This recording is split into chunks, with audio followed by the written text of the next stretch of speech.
Chapter 8 The Condition of India. Reader, I now understand why the English hold India. I should like to know your views about the condition of our country. Editor, it is a sad condition. In thinking of it, my eyes water and my throat gets parched. I have grave doubts whether I shall be able sufficiently explain what is in my heart. It is my deliberate opinion that India is being ground down, not under the English heel, but under that of modern civilization. It is groaning under the monster's terrible weight. There is yet time to escape it, but every day makes it more and more difficult. Religion is dear to me, and my complaint is that India is becoming more irreligious. Here I am not thinking of the Hindu or the Mohammedan or the Zoroastrian religion, but of that religion which underlies all religions. We are turning away from God. Reader, how so? Editor, there is a charge laid against us that we are lazy people and that Europeans are industrious and enterprising. We have accepted the charge and we therefore wish to change our condition. Hinduism, Islam, Zoroastrianism, Christianity, and all our other religions teach us that we should remain passive about worldly pursuits and active about godly pursuits. That we should set a limit to our worldly ambition, that our religious ambition should be illimitable. Our activity should be directed into the later channel. Reader, you seem to be encouraging religious charlatanism. Many a cheat has, by talking in a similar strain, and have led the people astray. Editor, you are bringing an unlawful charge against religion. Humbug, there undoubtedly is about religions. Where there is light, there is also shadow. I am prepared to maintain that humbugs in worldly matters are far worse than the humbugs in religion. The humbug of civilization that I am endeavoring to show you is not to be found in religion. Reader, how can you say that? In the name of religion, Hindus and Mohammedans fought against one another. For the same cause, Christian fought Christians. Thousands of innocent men have been murdered. Thousands have been burned and tortured in the name.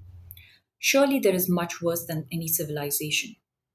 Editor, I certainly submit that the above hardships are far more bearable than those of civilization. Everybody understands the cruelties you have named and are not a part of religion, although have been practiced in its name. Therefore, there is no aftermath to these cruelties. They will always happen so long as they are to be found ignorant and credulous people. But there is no end to the victims destroyed in the fire of civilization. Its deadly effects is that people come under its scorching flames, believing it to be all good. They become utterly religious and in reality derive little advantage from the world. Civilization is like a mouse gnawing while it's soothing us. When its full effect is realized, we shall see that the super religious is harmless compared to that of modern civilization. I'm not pleading for its continuance of religious superstitions. We shall certainly fight them tooth and nail, but we can never do so by disregarding religion. We can only do so by appreciating and conserving the latter. Reader, then you will contend that the Pax Britannica is a useless encumbrance. Editor, you may see peace if you like, I see none. Reader, you make light of the terror that the thugs, the Pindaris, and the Bills were to the country.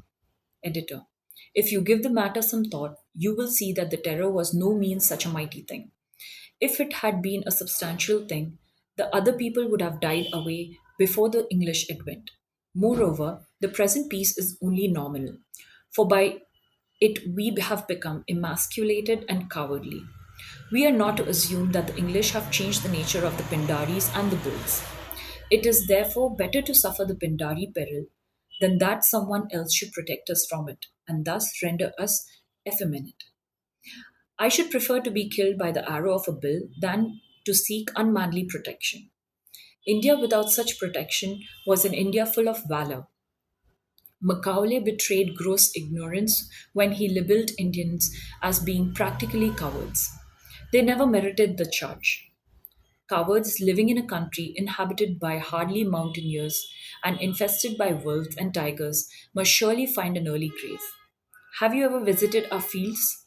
I assure you that our agriculturalists sleep fiercely on their farms even today. But the English and you and I would hesitate to sleep where they sleep. Strength lies in the absence of fear, not in the quantity of the flesh and muscle we have on our bodies. Moreover, I must remind you who desire home rule that after all, the Bills, the Pindaris, and the Thugs are our own countrymen. To conquer them is your and my work. So long as we fear our own brethren, we are unfit to reach the goal.